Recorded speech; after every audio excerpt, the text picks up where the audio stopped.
എന്റെ വീഡിയോ കാണുന്നവരോട് എനിക്ക് പറയാനുള്ളത്, ജീവിതത്തിൽ ഒരിക്കലും ലഹരി ഉപയോഗിക്കാതിരിക്കുക.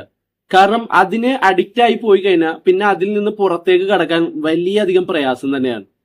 ഒരിക്കൽ എന്റെ കടയിലേക്ക് ഒരു ഉമ്മ കയറി വന്നിട്ട് എന്നോട് പറഞ്ഞു, എടാ ഞാൻ നിന്റെ വീഡിയോസ് ഒക്കെ കാണാറുണ്ട്, നിന്റെ ടോപ്പിക് കൊള്ളാം, നിന്റെ ശൈലി കൊള്ളാം, എല്ലാ കാര്യങ്ങളും കൊള്ളാം എന്ന് പറഞ്ഞപ്പോൾ നമുക്കൊരു സന്തോഷം തോന്നി. ഓക്കെ.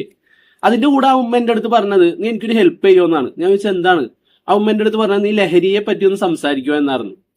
അപ്പോൾ ഞാൻ ആലോചിച്ചപ്പോ ഒരു ഉമ്മ അതെന്നോട് പറയണമെന്നുണ്ടെങ്കിൽ ഇന്നത്തെ സമൂഹത്തെ പറ്റി, അവരുടെ സ്വന്തം മക്കളെ പറ്റി അവരെ എത്രത്തോളം പേടിക്കുന്നു എന്ന് നമുക്ക് മനസ്സിലാക്കാൻ സാധിക്കും. നമ്മുടെ ഇപ്പോഴത്തെ സമൂഹത്ത് വളരെയധികം സുലഭമായി കിട്ടുന്ന ഒന്നാണ് ലഹരി എന്നുള്ളത്. നിമിഷ നേരം കൊണ്ട് നമ്മളെ കോണ്ടാക്ട്സുകൾ വെച്ചുകൊണ്ട് നമ്മുടെ കയ്യിലേക്ക് അത് എത്തിച്ചേരാൻ സാധിക്കും.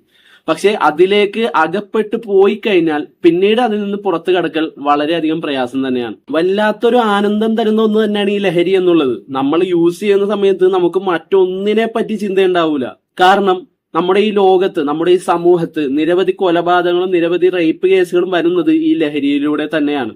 സ്വന്തം ഉമ്മയെ വെട്ടിക്കൊന്ന കഥ, സ്വന്തം പെങ്ങളെ റേപ്പ് ചെയ്ത കഥ, സ്വന്തം അച്ഛൻ സ്വന്തം മകളെ റേപ്പ് ചെയ്ത കഥ, ഇതെല്ലാം നടന്നത് നമ്മുടെ ഈ കേരളത്തിൽ തന്നെയാണ്. ഒന്നും തമാശയല്ലടാ, വളരെയധികം സീരിയസ് ആയി എടുക്കേണ്ട കാര്യം തന്നെയാണ്.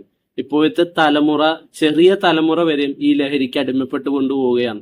സ്വന്തം മാതാപിതാക്കൾ അവരെ ഒന്ന് ശ്രദ്ധിക്കും. കാരണം നിങ്ങൾക്ക് മാത്രമേ നിങ്ങളുടെ മക്കളെ മുന്നോട്ട് കൊണ്ടുപോകാനും അവനൊരു നല്ല മനുഷ്യനാക്കി മാറ്റാനും സാധിക്കുകയുള്ളൂ.